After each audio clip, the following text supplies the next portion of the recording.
পুরো মার্কেটের যত সদস্য আছে তাদের হোয়াটসঅ্যাপ গ্রুপে একটা করা আছে। তখন ওরা একজনই বলে দিল যে কি মার্কেটে আগুন লাগছে।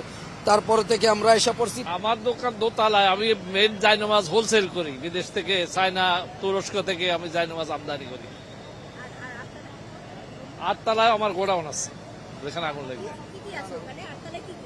আটতলায় আতর আছে, কাপড় আছে, জায়নামাজ আছে, তসবি, টুপি। আসল হলো এই মার্কেটটা ইসলামী আইটেম, বাংলাদেশের প্রসিদ্ধ মার্কেট ইসলামী আইটেমের জন্য। এই জন্য টুপি, জায়নামাজ, থান কাপড়, ব্লেজার এই জাতীয় মাল বেশি আছে এখানে। আমরা জাস্ট মাগরিবের নামাজ পড়ি বসাছিলাম, এই মুহূর্তে ইউটিউবে আমরা দেখতে পাচ্ছি আগুন লাগছে। আগুন ভাগি আসলাম, আসছি দেখলাম দমকল বাহিনীর সাথে সাথে আসছে, আগুন নিবারণের আপ্রাণ চেষ্টা চালাইতেছে।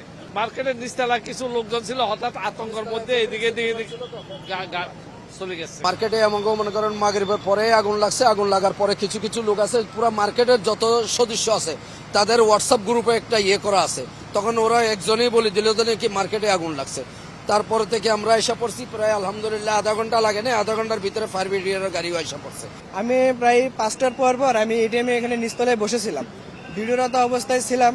ওখানে থাকার পর আমি হঠাৎ শুনতে পারলাম যে রাস্তায় মানুষ চিল্লাপাল্লা করতেছে যে আগুন আগুন। আমি নিচে নামলাম, নিচে নামে দেখি যে উপরে আগুন লাগছে, শুধু ধোঁয়া উঠতেছে।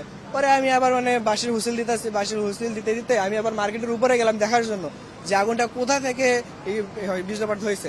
উপরে গিয়ে আমি কিছু দেখতে পারলাম না, শুধু ধোঁয়ায় অন্ধকার। আমি লাইট মাইট দিয়ে সবকিছুতে দেখলাম, বাট কিছু দেখতে পারলাম না। আবার নিচে নামে আসলাম, নিচে নামে আসে নিচে আর কি করতেছি, সবাইকে করে দিচ্ছি। আর উপরে আমাদের ওগুলো হচ্ছে 5তলার উপর থেকে 6তলা, 7তলা, 8তলা, এগুলোতে আপনার আছে টুপি, পাঞ্জাবি, এই কার্পেট, তারপর জায়নামাজ, কম্বল, এগুলোর গুডাউন আছে উপরে সব। দেখেছি আমরা 5টা 20 আনুমানিক, হঠাৎ আমরা পাশের ব্যবসায়ী, আমাদের মার্কেটে যখন কারেন্ট চলে গেল, আমরা ভাবছি স্বাভাবিক অন্য দিনের মতো কারেন্ট চলে গেছে।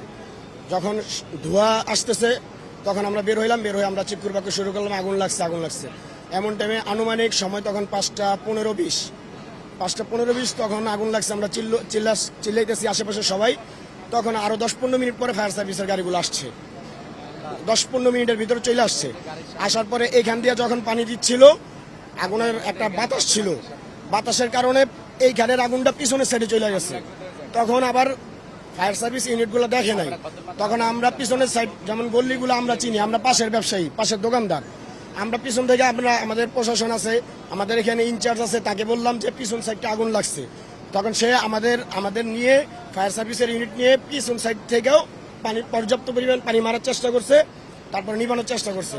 এখন আশা করা যায় 70% নিভা গেছে।